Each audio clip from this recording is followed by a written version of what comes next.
Salutare din Sri Lanka! Am schimbat locația, ne-am mutat din Negombo, unde am stat o săptămână și am venit în sud. Suntem undeva între Mirisa și Mataran, două dintre cele mai cunoscute locații pentru plaje și surfing și activități acvatice. Tocmai am ajuns la cazare, din Negombo am luat un autobuz, autocar de fapt. Am avut și aer condiționat, a fost ok. Și de acolo am luat un tuk-tuk ca să venim până la cazare. Și cazarea arată foarte bine. O să vă arăt imediat. Da, singurul minus e că e fix la stradă, la drumul principal și atunci se cam aude probabil și pe... Gălăgia, da. Dar dormitorul e undeva mai în spate, așa că sperăm să putem să dormim bine. Da, acum nu e, cum să zic, deranjant foarte tare, doar că nu e nici liniște. Da, traficul e de dimineața până spre seară, pentru că ei sunt foarte matinali.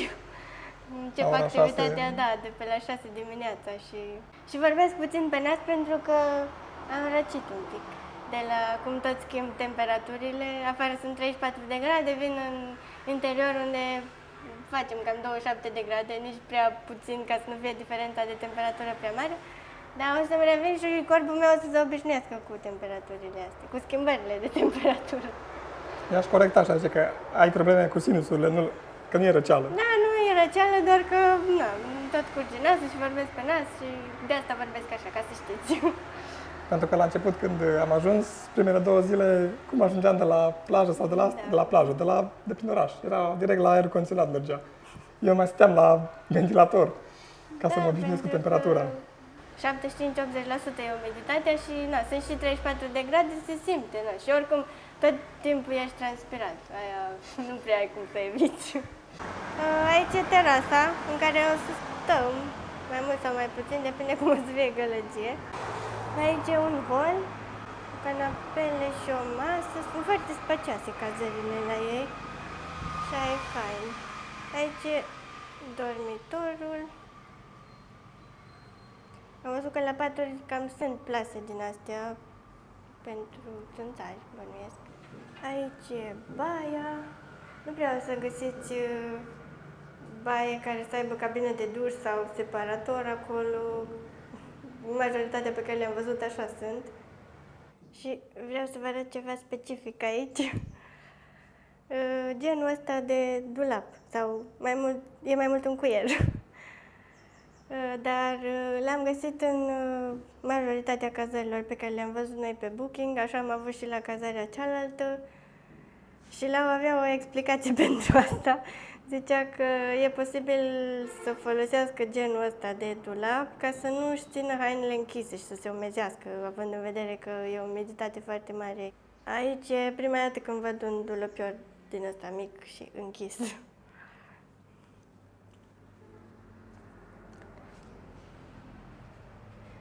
Și aici e bucătăria.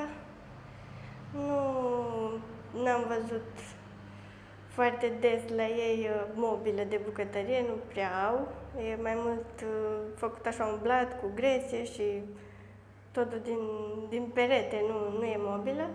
Și aici îți pun aragaz, vase, frigider și ok, te descurci.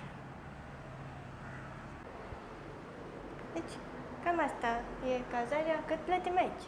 $18 pe noapte. Deci cazările în Sri Lanka sunt și foarte ieftine. Poți să găsești cu 30 de lei, 20 de lei.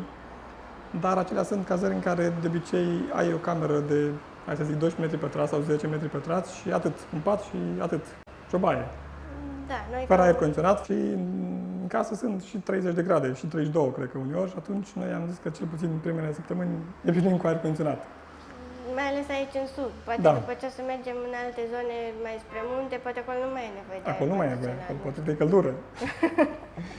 Noi căutăm tot timpul să avem bucătărie, măcar și încă o cameră, unde să mai stăm peste zi așa, adică să nu stăm doar în pat cum ar veni, pentru că mai și lucrăm și de asta prețul e undeva la între 15 și $800. Dacă ai și bucătărie, și baie, și aer condiționat și... Plus că zona asta, Mirisa, Matara, e foarte turistică, mai ales acum, e cel mai bun sezon pentru surf. Și de obicei e vârf de sezon în perioada asta, deci $18 e ok prețul, pentru că am găsit și cu $150 pe noapte. Există cazări și la 10 lei dacă căutați, dar A? doar așa, o cameră în care doar să dormi. Și încă sunt prețuri foarte scăzute, dar nu la fel de scăzute cum erau acum câțiva ani. Și asta și acum e sezonul cel mai bun pentru zona asta, că nu e musonul. Și sunt mulți surferi pe aici prin zonă, mulți vin pentru asta. Început din aprilie o să fie perioada musonului, în mare parte, mai puțin în est, și atunci o să mai scadă prețurile probabil și mai puțin turiști. Asta e genul de prize pe care le găsim în Sri Lanka și se pornesc și se opresc de aici. Și am avut un adaptor luat din România, l-am luat, nu? Pentru asta. Doar că o să trebuia să mai cumpărăm unul, pentru că avem nevoie. Încărcăm multe lucruri și nu ne ajunge un singur adaptor. Aici văd că e ceva pus în priză, trebuie să văd dacă pot să bag în astea două.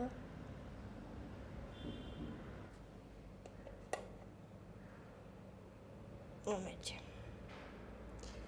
Nu funcționează că sunt prea largi găurile astea.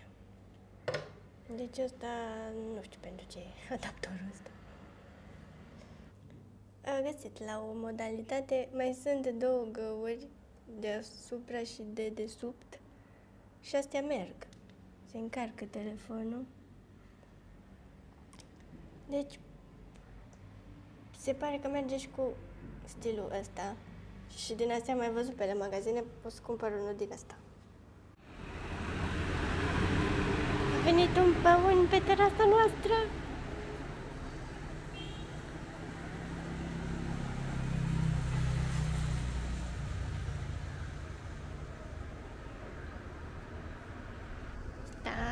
Stai.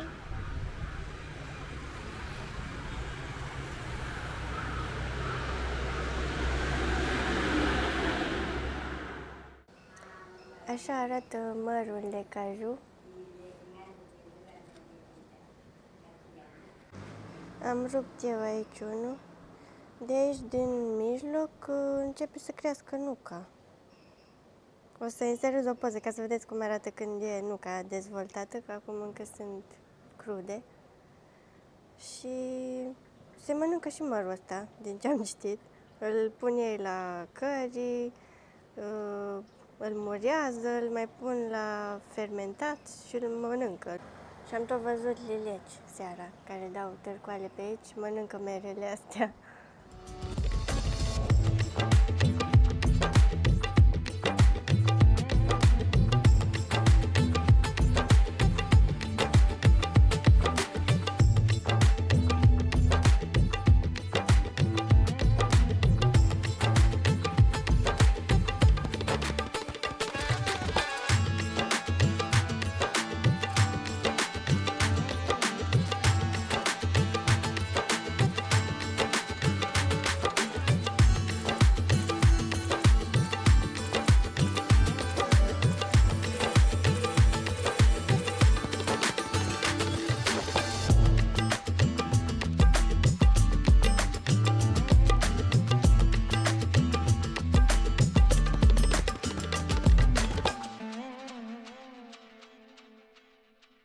Ne-am luat o grămadă de fructe și am dat pe toate astea cam 30. 35 de lei. Doar că aici fiind stațiune e un pic mai scump. Cred, da. Trebuie să dăm la piață. Doar că am găsit unele fructe pe care nu le-am găsit pe acolo prin Colombo, Negombo. Se vede frumos că am dat drumul la un băț parfumat. Da, împotriva țânțarilor. Și ne-am pregătit aici o cuțit mare pentru ananas. Și vreau să le încercăm pe toate. Cu ce începem? Știu. Cu banana, că e cel mai simplu. Da. Astea sunt foarte mici, așa. Și au coajă foarte subțire. Da, e foarte subțire coajă, foarte subțire și ele sunt foarte aromate. De asta am mai mâncat. Da. Aveți dacă sunt bune astea, că așa am luat o grămadă. Sunt bune? Dacă sunt foarte coapte. Aici mai avem mango. Ăsta e tare ciudat, fructul ăsta. Udepăl? Udepăl, da. Da, măr de lemn, ceva de genul, s-ar traduce. Stai un pic. Uite, asta nu sună. Ce chestie? Unele sună gol, așa, și nu... Nu sună ca și mai fi o bilă înăuntru. Păi trebuie să fie ceva moale în Asta înseamnă că nu era interior. copt. Poate. Da, mi l-a schimbat nene de la prozar. Am găsit passion fruit, ăsta e rambutan Da, și asta mangustină. da. Și Papaya? aici e papaya și acolo alte. Da, Și astea, ananas. am luat mai multe.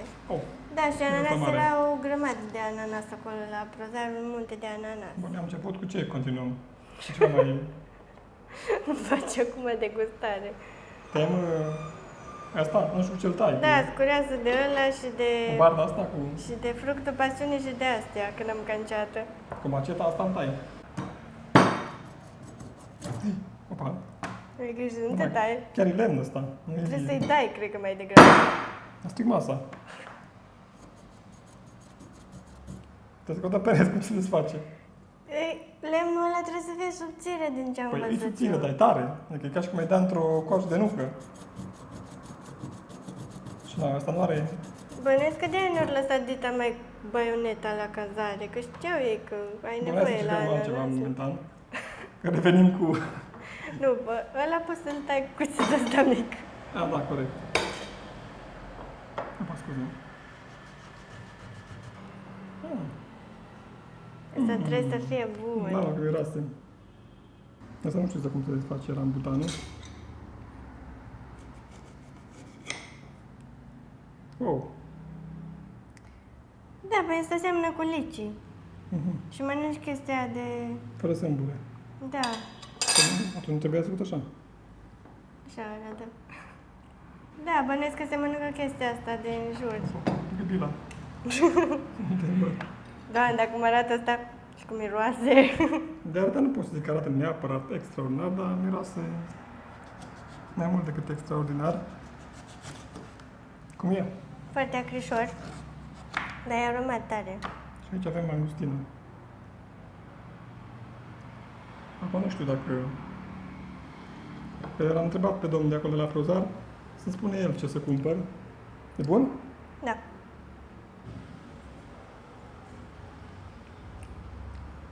Bă, dar e acru. Păi e acrișor, dar e Da. foarte bun. Ne-a aromat. Asta e bun la să-l pui în...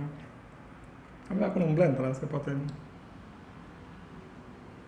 Asta are coajă așa, un pic roz mov. Mai avem unul aici. Da, mai aveam unul verde, Da, dar nu știu verde dacă bun. interiorul diferă. Păi să vedem, că am vrut să iau altul și eu zic că nu e bun ăla. Da, păi ei știu când trebuie să le mănânci și când nu. Uite, asta se desface așa. Ce fain de făcut. Doar că trebuie să am grijă să nu mănânc chestia aia. Da, cred că nu trebuie mâncat, nu știu exact. Păi e o sămânță aici.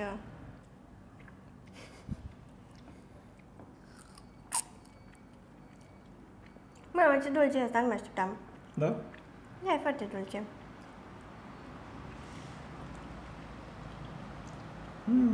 Deci că e un bob de struguri, era fără pieliță, știi? Da, asta e bun. Foarte bun. La fructele astea exotice, e chestia că unele au mai mult coajă. Gata, am reușit să tăiem și Wood apple. mărul de Lemn. lemn. Dar arată dubios tare. Da. Adică nu e ceva ce aș Și vrea să miroase- mănânc. Miroase foarte puternic, zici că e un fel de cuișoare, zice așa ceva, ca o... Mie mi se pare că e un măr extrem de copt și fermentat. Adică așa îmi dă senzația. Da, Te știu. am citit că ar fi cel mai delicios lucru pe care l-ar fi putut mânca cineva, zicea unii.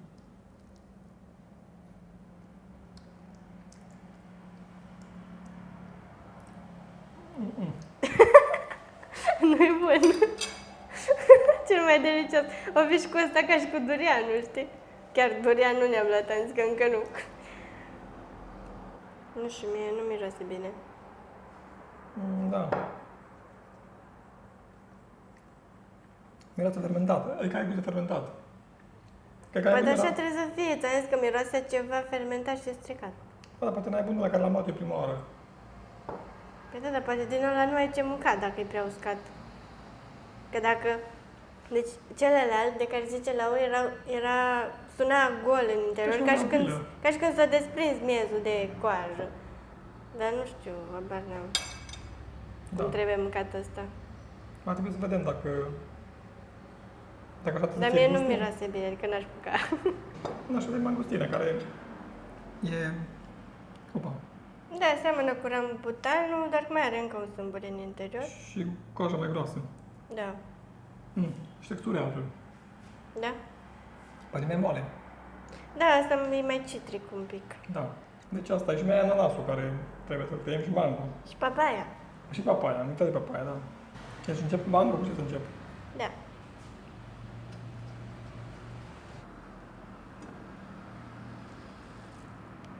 Arată foarte bine. Da. Sper să fie și dulce. Păi la cum arată așa pare.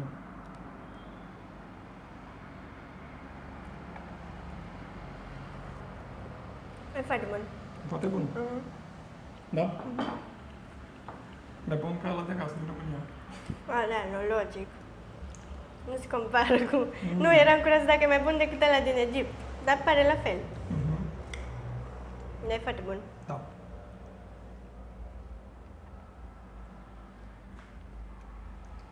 Hai că pe aia. Trebuie să fac loc aici.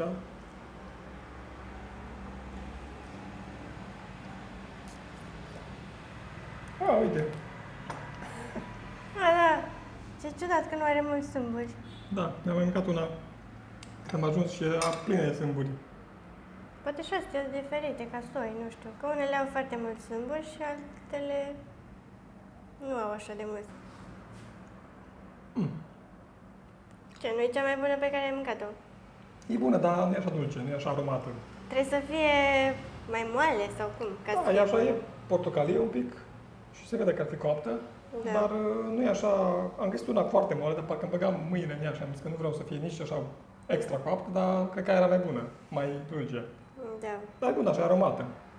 Cam asta am gustat acum. Mai este durian. Durianul, da, dar asta ziceam, că acum nu e sezonul. Că nu am văzut deloc să se vândă așa, nici măcar n-am simțit miros Da, pe undeva. Asta l-am văzut la pozar. Am văzut, dar era la uscat, cu care Ah, ei am ok. impresia că fac mâncare sau ceva, că nu simțeai niciun miros, nu-ți pica nasul deloc. Da, nu știu, trebuie să întrebăm. Da. Când mai vedem.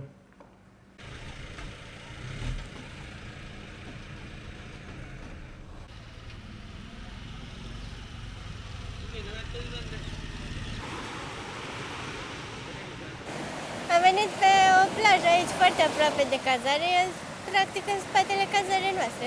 Am ajuns chiar la apus și e prima dată când văd așa mulți corali pe jos. Adică bucăți de coral. N-am văzut niciodată așa multe bucăți de coral.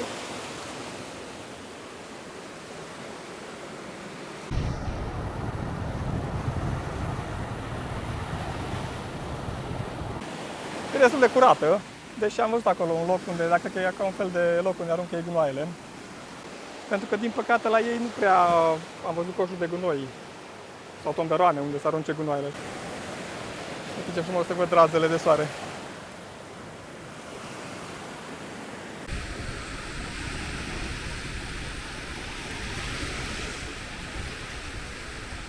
Zona asta, între Mirisa și Matara, e una dintre cele mai populare pentru plaje în Sri Lanka. Și în perioada asta e și foarte aglomerat, pentru că e sezonul optim pentru surf.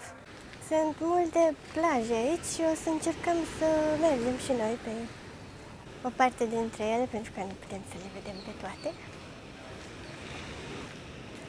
Dar ele sunt asemănătoare în mare parte. Doar că unele sunt mai aglomerate și altele mai puțin aglomerate. Da.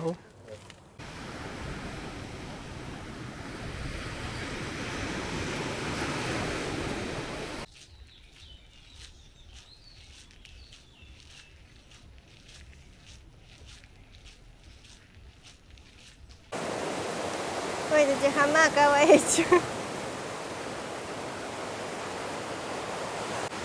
De la strada principală sunt tot felul de străduțe înguste, te plimbi așa printre casele oamenilor și ajungi la câte o plajă mai îngustă sau la câte o bucată de plajă mai lată.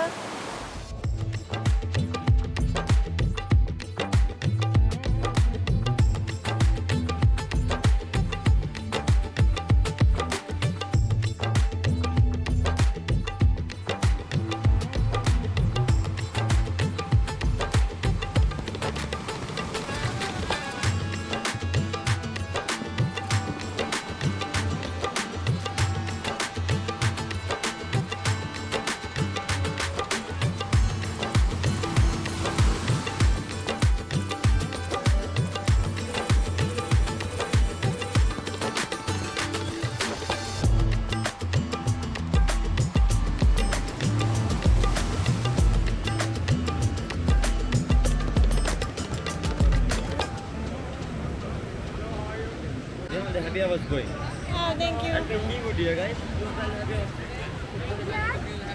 Like it.